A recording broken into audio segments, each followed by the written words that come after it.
The thing with Karens is that they expect everyone to suck it up, or they simply underestimate everyone and think we're fools. But guess again, 'cause for some, there ain't no revenge kill, quite like overkill. If you like true revenge stories, you found the best place for your vengeful needs. We start off with a Karen who mistreats a disabled person. Followed by another Karen, who doesn't shy away from bullying a kid. Next, a Bridezilla amongst Karens, the one who nurtures more Karens into the world, gets to face the consequences of mistreating people, on her most important day. Followed by a Karen who is willing to destroy your phone, when you won't let her demanding kid play with it. Lastly, when you're 4 mimosas into a chill session with the like button. Comfort it by telling it's surely not being a Karen, for screaming at the waiter. Let's dive in. Naturally, viewer discretion is advised. This content might be disturbing to snowflakes. This story took place back when I was in Florida in the early 90s. It does involve an act of vandalism that is connected to revenge. South Florida was devastated by Hurricane Andrew. My dad, as part of a local charity, was set up day after day at a local market, seeking donations from shoppers to give to food banks. You have to understand, this storm left many people homeless and without power, in some cases for 6+ months in Florida heat and humidity. My father was legally disabled from a serious car accident. He was hit by a drunk driver in the early 80s, and suffered from relentless hip and back problems. It never killed his heart or kindness to others. Hence the charity work. One day, he was about to pull into the disabled space at the local market, to go buy a few items to donate to the hurricane charity. Right before he is about to pull in, this lady pulls into the space in this shiny red Porsche. My dad parks behind her and says, "Excuse me ma'am, I was about to pull in there," and also points to his disabled placard in the window. She says to him, "Huh? You don't look disabled," and proceeded to walk into the store. For anyone who has a relative who uses a disabled space, you know the frustration of this situation and the anger one feels. My dad, seemingly unfazed, waits until she goes into the store and then gets out and snips the valve stems on all 4 tires, flattening, but not destroying all of them. He then pulls into another space not far away and just waits. About 15 minutes later the lady comes out and is shrieking about her car being vandalized. My dad is far enough away so she can't see him, but he can hear everything. She calls the police. Big mistake. She files a report for vandalism, and the police give her a ticket for being parked in the disabled space with no placard. This was about $250 at the time. The cops leave and she calls a tow truck.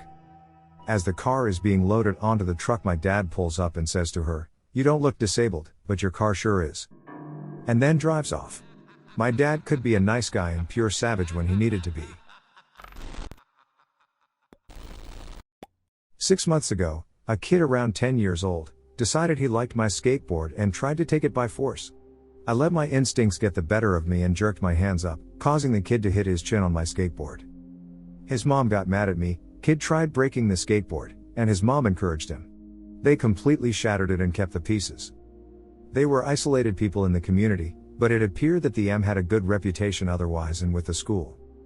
She dropped hints of my disgusting behavior and how I should be kept at bay and crap like that, to the point where teachers started to treat me differently. I'm not so proud of this next bit, but it got to me more than I expected. Due to it also reaching my personal social life. This went far, even more so than I care to go into right now. One time it just got to me and all I could do was cry. This entitled mom was in the process of ruining my life and I could do nothing but watch. However, my spite for this despicable family exceeded my sorrow, due to my crumbling social life, so I formulated a means of vengeance. Here's where the spice is added. I managed to overhear the entitled kid talking. I must add he was an obnoxiously loud talker. He went on about his mom being a senior manager at XYZ Investments and could expel anyone she wanted with a phone call. This sort of banter had been going on for a while now, but I had finally found out some more info. And boy, was I lucky. My uncle, an investor, just happened to own a major equity stake in said company and was an advisor to the CEO.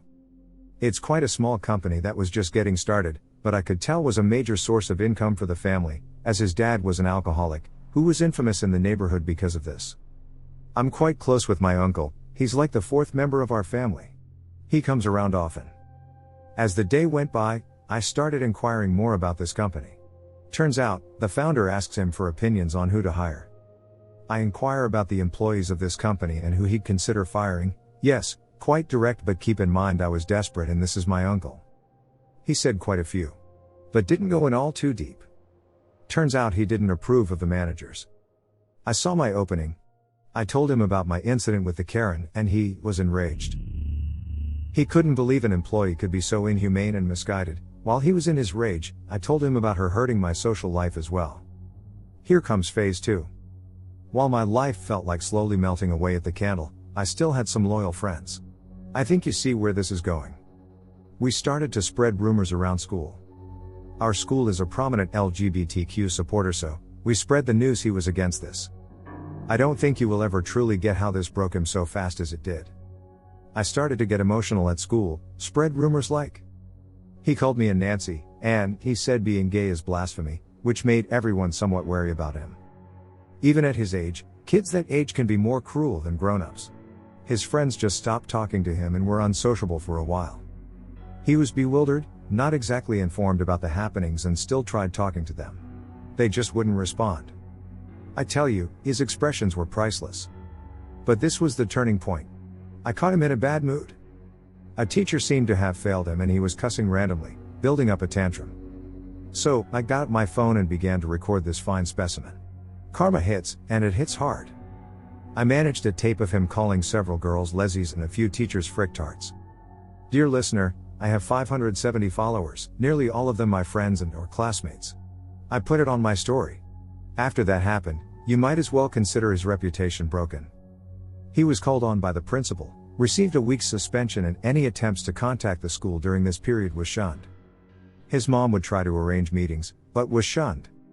They were now truly isolated in the neighborhood, but now it was worse. People would clown them in public, give them dirty looks, and not help them at all. From moving their car slightly to the left to sending schoolwork. The Karen was quite nasty in public and would often spit at or have fits in public. This carried on to the workplace and she was eventually fired. Her reputation was ruined. Other companies were alerted of this by several of my contacts in the neighborhood. And we caught wind that she was leaving the state. I'm a female and have known Pat for decades. We're both 48 years old. As far as I can remember, she was fixated on having 5 children and a picket fence dream life. I slowly cut ties with her in college, because she was an opportunist and I didn't trust her. She is both manipulative and forceful. Her idea of cute rubs me the wrong way. Pat likes to walk like a penguin when she wants to elicit pity, and she usually does this when she wants to evoke the underdog narrative. I've never seen someone act so despicable and ridiculous at the same time. I decided to move on with my life. Happily got rid of her for years. Pat eventually found me on Facebook. I accepted her friend request out of politeness. This made her feel I opened my door to her again. I can see Pat has become the epitome of a permissive mother. Her 5 kids do as they please and she never calls them out. She tried to force a relationship between me and her daughters and made them call me auntie. Pat tried to drop them at my house uninvited. Her phone calls were insistent. She tried to monopolize my time and she began to show up at my job. I created some boundaries so she tried to find loopholes. It was a nightmare. My husband and I hosted a party for the new members of our community center.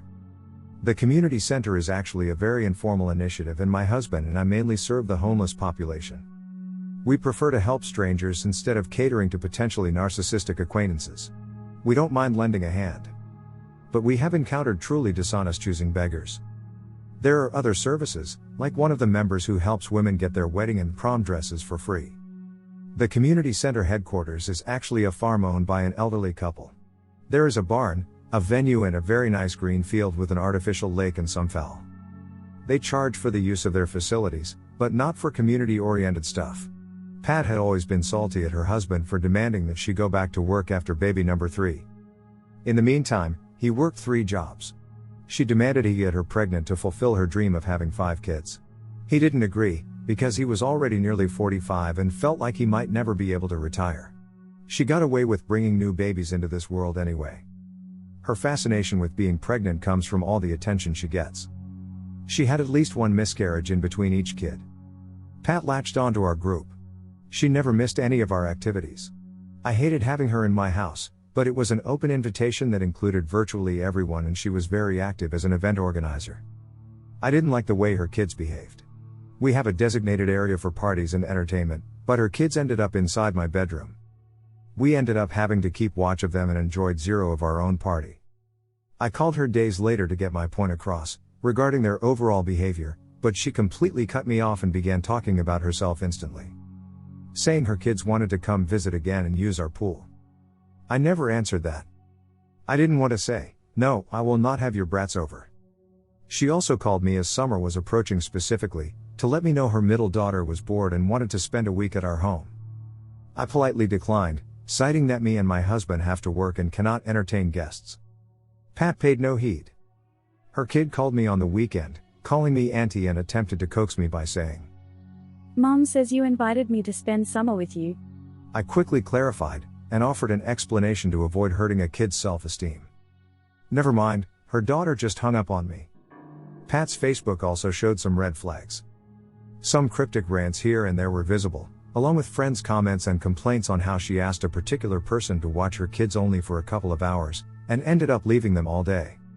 Another of her friends criticized her girls' night out, because Pat had just asked them to be patient and wait until she could pay back some money that she owed them. Yet she had money to spend on Friday night outings. I thought those very public comments on private matters were more like a cry of lost patience. Unpleasant things began to happen. Like the time she volunteered to wrap the Christmas presents for underprivileged kids. We all wanted to create a mix of less costly gifts with really nice ones. Surprisingly, some nice and eye-catching toys and games went missing, but turned up under her Christmas tree, courtesy of her mother-in-law's Facebook posts. No one could prove anything, but it was truly hate-inducing. Or the time my daughter called me in tears to pick her up after she attended Pat's daughter's birthday, Casey. My daughter had been ignored all night, because she didn't gift her the expensive gaming stuff Casey practically demanded. My daughter did ask, but I said no. We would buy her a very nice and thoughtful present according to her taste. So when I went to pick her up, my daughter was sitting alone in the living room while Casey and her friends stayed outside. Stories about Pat and her family multiplied. The owners at the farm decided to keep their gates locked unless they had guests or events. This became a thing because Pat got in the habit of driving in whenever she pleased, and it was either her kids screaming and disturbing ongoing weddings, throwing rocks at the koi in the lake, or harassing the geese in the yard. Or how she stiffed another soccer mom with the lunch bill and then pulled the struggling financially card. Or how other parents started to hate her, because she created unnecessary hostile competition. When my daughter turned 13, I allowed her to wear my grandma's ring. It's not an expensive piece of jewelry, but it's vintage and girls nowadays want to look boho. My granny gave it to me when I became a teenager, so I passed it on to my kids so she could wear it on her birth week. It was weird that she became quiet and distracted after that. She also didn't want to go to school and my husband and I became suspicious. She never opened up, and my other kids had no clue. We went to her school, but her teachers assured us nothing had changed in her environment. My husband and I suspected she was being bullied, but our kid gave us no tools to support her. My kid is very sunny, and very compassionate. She has never had any problems with other kids. I called her best friend's mom. Natalie, my kid's BFF, told us what was going on. Casey, Pat's eldest, and my daughter had become closer friends. I knew this and wasn't too thrilled. I found the age gap not exactly inappropriate. Casey was a bit older at 17, but I'd rather see my daughter spend time with friends in the same younger age range. Casey is very beautiful and a gifted student. She is also very conceited. To make this story short, she asked my daughter if she could try on the ring and refused to give it back. She later claimed that she lost it but would look for it. So my daughter was distraught. My daughter kept asking for her ring, and as a result, Casey shunned her and spread the word that my kid was trying to steal her ring. Some kids at school took Casey's side. So now Casey just wore my kid's jewelry to school like nothing happened. If that doesn't qualify as taunting, I don't know what does. My guilt comes from not being able to get my daughter to open up and feel safe telling me the truth. I talked to her and she burst into tears. I was both pained as a mother and furious that some teenage skank was doing this under our noses. I went straight to Pat's car after school. I asked to talk as Casey was about to go in. So I grabbed Casey's hand and asked to see her jewelry. Casey froze and she tried to make a fist, so I became relentless. Casey yelled "Mom!" and Pat struggled to get out of the car. I slid the ring off, Casey has tiny hands and wore the ring on her index finger. First Pat yelled at me. After I confronted her with the engraving on the band, my grandma's maiden name, she argued it was loaned to her daughter by my kid. Then she said she bought it, but I paid no heed this time. I did warn them that I knew Casey had become an abusive friend to my daughter. Pat called me to tell me off. She said she was trying to raise an assertive young woman and I had just messed that up by being overbearing. She never apologized for her thief of a child. Pat's husband, Hank, is what can be described as a doormat. Pat wore him down to a knob. He had no choice but to obey her to keep the peace. She was a bully, who actively withdrew affection when he didn't follow her wishes, even in public. So she got kids number 4 and number 5 after a relentless campaign. That included leaving him for 2 months. Her pregnancies were a nuisance, because she expected to be treated like the only lady who has even been pregnant. She strolled around in a wheelchair almost immediately after getting pregnant and she would get very sick on weekends, so her kids were often sent to friends and family, so that she could rest. Pat systematically bullied Hank. She would leave town and take the kids with her. Poor Hank would look distraught, drinking on his porch or just looking really lonely. This is how she got off the hook and was able to leave her job. Hank had virtually no voice, so he struggled to keep the marriage together. Everyone really liked him, but hated her equally. Hank loved to talk to other people but seemed concerned that Pat would get upset. Over time, according to my husband, Hank began to show signs of depression and mental distress. Our friend, Lena, runs the wedding dress initiative. It's not complicated. Dresses are sourced from donations, eBay, trunk shows, etc. Unusually beautiful dresses are retained, so more than one bride gets to wear them. In some cases, a bride will pay $50, but most of the time, the dresses are donated to the bride. Pat was involved in this. Lena kept her in, because they never had any issues and her task was limited to just shipping the dresses out. Pat decided to renew her vows and her Bridezilla Karenzilla attitude became the icing on the cake. For starters, she bullied another couple into giving up their wedding date at the farm, because she needed her renewal to match her exact wedding date. They were not impressed with her harassment, so they booked another venue. As a result, the farm owners were pissed, because Pat was already costing them money after she had successfully negotiated a cut in their rate, because she couldn't afford it, but will repay by doing maintenance work around the venue. Let me emphasize, she never made good on her word. Pat became attached to a particular dress that was already assigned to another bride. Lena made it clear that she would need to pay for her own dress.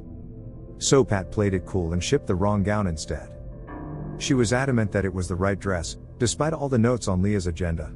The other bride was truly gracious about it. She was obviously disappointed, but never made a scene. What bothered me most is that I picked that dress and bought it for $40 at a garage sale, not my money, Leah's money for the cause. It was a vintage dress, ankle length, white with lots of lace and a huge bargain. Again, when confronted, Pat did a Casey and used the "this is mine" strategy. We felt so bad for the other bride, that we did our best to get her something nice to wear. The other bride was a true fighter. She had pulled out of welfare, earned her high school diploma and was working to get on her feet, by trying to earn a certificate as an acrylic nail technician. So, her reward was to have some Karen steal her dress.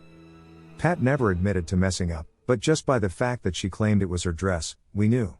Lena never allowed her in her warehouse again. Their last phone fight was about Pat bringing up the other bride's past, like it mattered, and ending with, "This conversation is over, it's my dress and you are mistaken." That was weeks before the other bride's wedding. Pat went all out on her wedding decor. She spent way too much. She hired a caterer for some food, mainly mimosas and appetizers, but the wedding invitation included a request for specific dishes for her Sunday brunch wedding. Either she ran out of banquet money or was on a complete moocher mode. I picture the penguin walking upon practically asking everyone to supply her wedding reception grub and I cringe. There is nothing wrong with potluck weddings. In fact, they can be a nice addition to a very cozy and family-oriented wedding reception. But, don't you need to at least be close to your guests in order to ask for such a thing? Even I got an invitation. I told everyone I wasn't going, because I was very uncomfortable being told what to bring, and was probably expected to give them a cash gift on top of that. Some of the older ladies in our group agreed. Some said they would not decline in advance, because she is a bully and they didn't want a confrontation. Lena called me the night before Pat's re-wedding. Lena was there to close the Saturday night bingo and Pat was awfully friendly, but that's what she does whenever things are going her way. Lena peeked into the garment bag and saw the exact same dress, while Pat was caught up supervising the wedding decoration. The thing with Karens is that they expect everyone to suck it up, or make their dreams come true, or they simply underestimate everyone and think we are all fools. Lena is a very straightforward person with a so-sue-me attitude. She told me she would just ruin the dress. After all, it was hers, so she could do whatever she wanted. If Pat wanted to take legal action, and should things get ugly, she needed to prove ownership. However, the dress was the same, the marks inside the hem and the tags were the same. Even the tag numbers that were punched to identify each dress for logistics purposes matched. Pat had the dress altered, with some extra beading and dyed to a deep cream color. But it was obviously the same garment. Lena and I snuck in before the venue was closed for the night. All brides are allowed to stay in a small bedroom for a small charge, so that they don't need to drive in on their wedding day. Honestly, the makeshift chapel was gorgeous. I don't know how she paid for it, but it was full of flowers and presumptuous details. I naively brought in some ink to spill on the dress, but Lena said she wanted something more awful, like a nasty surprise. Ink would be too obvious, and if she saw it ahead, she may be able to snag another gown from somewhere. No, the ideal thing was to have her trust the dress was fine. So Lena locked herself in a bathroom stall, and proceeded to completely cut out the back panel. She patiently put it back on its hanger and zipped the bag. We left through the emergency door, with the back of the dress stuffed inside Lena's purse. I completely hate people who target and steal from anyone they calculate to be in a weaker position. Just as Pat and her kid would do. The wedding was scheduled at 9 a.m. Pat called me at 7 a.m., but I ignored her calls. I picked up by 8 a.m., both curious and wondering if she suspected anything. Pat was frantic. She was crying that her dress was missing by half. I purposely made her explain, being annoyingly dense and continually interrupting like she does, and stalling the conversation. She asked me if I could lend her my wedding dress. I said no, sorry. She then asked me if I would help her get a dress. I was satisfied to remind her that the town's bridal shops were closed on Sunday, the others that would open were almost an hour away. The farm is already almost 1 hour away from our town. If Pat could get a shop to rent a dress, she would need to try the dress on, and get it steamed. Even if the dress was ready to wear, it would easily take more than 2 hours due to the round trip. She tried to ask me to go pick a dress, but in my mind lingered another question worth asking: who would pay for this? Even if a shop were open and brought her a dress, it would add to the cost. Also, these shops open at 10 or 9:30 at earliest.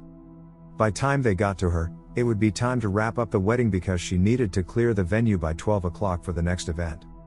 She broke down and mumbled some stupid stuff I didn't understand. So Pat hung up on me and called Lena instead. She asked Lena to bring her anything she had available. Lena and I ended up delivering the most outdated, moss-smelling, oversized dress. Pat's disappointment was a mix between angry and emotional. She also tried to wear her knee-length silk bridal slip as a wedding dress, but it was too obvious and it really looked cheap. She tried to get her daughter to give her her own dress to wear with an open back zipper, due to fitting issues, but Casey refused, asking if she was supposed to attend the wedding naked. She got a point, plus Casey is petite. The dress needed a petticoat to plump up the skirt, which wasn't available. So it dragged all over the floor and Pat had to keep pulling it up. Pat walked down the aisle, with one hand on her bouquet and another one grabbing her dress. The dress looked limp and weird with the arrangements of pins they didn't show, that caused the sleeves and neckline to pucker into messy rims. She spent the ceremony looking uncomfortable and out of place. Very few people attended, but that was not part of any revenge, that was just how people reacted to her entitled attitude. The dress looked awful. The reception portion of the wedding had all this princely decoration, a very nice cake and a bridezilla with a dress from hell. I didn't stay, but I was told she was so disappointed she spent her wedding sulking. There was no dance, no actual speech. She had to change into a shirt and leggings because the dress was too uncomfortable. Everyone talked about how Pat put on her flip-flops and walked around aimlessly, until she ordered the ushers to start folding up the chairs within 1 hour of the reception. So she practically kicked everyone out and the cake was never cut. Pat wasn't the same after this. She was not as loud and avoided everyone. I think she was disappointed that nobody ran to her rescue, not even her family who came from out of town. Her husband finally cracked under all the pressure and sought some help. He was slaving away and coming home to clean the house, while Pat used her kids as an excuse to spend like crazy. Hank also had to help with the kids' homework because Pat never had time or never had patience. She also refused to get a part-time job so her kids could attend an after-school and get help with their school stuff. Therapy seemed to help Hank, because the last time Pat left with her kids, he didn't seem distraught. He would be riding his bicycle and could be seen more relaxed while mowing his lawn. Hank told my husband that he had contemplated suicide after their third kid. When Pat returned, he maintained a routine but was interested in going out by himself and doing things for himself. We began to see Pat alone all the time. Hank was seen less and less in the same car and eventually moved in with his parents. He filed for divorce on the grounds of emotional cruelty, and I don't think he won. Instead, I'm not sure of this, because this is what I was told. There was some sort of a settlement or agreement that she would not get close or interact with him, unless it has to do with the kids. I also don't know if Pat even actually suspected who or what happened to her dress. She slowly pulled away from the community center and became less active in social gatherings. Pat also removed me from her Facebook as well as mostly everyone else from school in the center. One winter, I was taking the train home after a day of doing jack doo-doo at university. Mostly, just gaming with my friends. I owned a pretty neat smartphone for some time. Thing held on for a long time. It was pattern locked, as I am bad with words and numbers, but good with shapes. I was on my phone browsing Pinterest, next to an entitled mom and her entitled kid, bad move on my part, when her kid comes and asks, more like demands, to let him play on my phone. Feeling like a smarty pants, I locked the phone and gave it to the kid, another bad move on my part. After about 2 minutes, the kid tells his mom he can't unlock the phone. Being like any other entitled mom, she demanded from me to unlock her child's phone. I say no, ask for my phone back, and she proceeds to smash it to the ground, being all smug about it. Now, it was an old phone. I wanted to replace it either way and coincidentally backed up everything on an SD card at home. Mostly, I used it for internet. So my reaction was that I just remained quiet. Just shrugged. Because I knew I wanted revenge now. So, I didn't scream or anything. I just picked up the phone and removed the SIM card, while they moved further away. At my stop, the train began to get crowded. I made my way to the exit, making sure I pass her again, and snatched her purse while she wasn't looking. The purse wasn't on her arm, it was on the seat beside her. I could overhear her still telling her kid about how much of a prick I was, making it easy to pick it up without her noticing. The original plan was to smack her head and then move out quickly. It might sound stupid, but I've done it before, and got away with it. I am easy to miss. I had my jacket on, and many people had their hoods up, so it was easy to blend in. Before the train left, I knocked on the window next to her and held up her purse. The look she gave was the most satisfying thing I've ever saw. She tried to stop the train, but the emergency stop was either broken or non-existent, old train, and the crowd made it impossible to move around. I moved to a place with no cameras around and searched through her purse. Got close to €400 in a different currency, and a Samsung phone.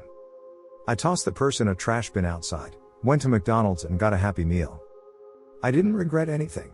She broke my stuff, I got it back, plus interest. If someone criticizes me for it, I truly don't care. Thank you for enjoying this episode, which was made with artificial love. Subscribe to receive future episodes, and tickle the like button for good karma. Do you have any experiences surrounding this topic? Share yours below, I'll join the conversation. And I'll be seeing you in the next one.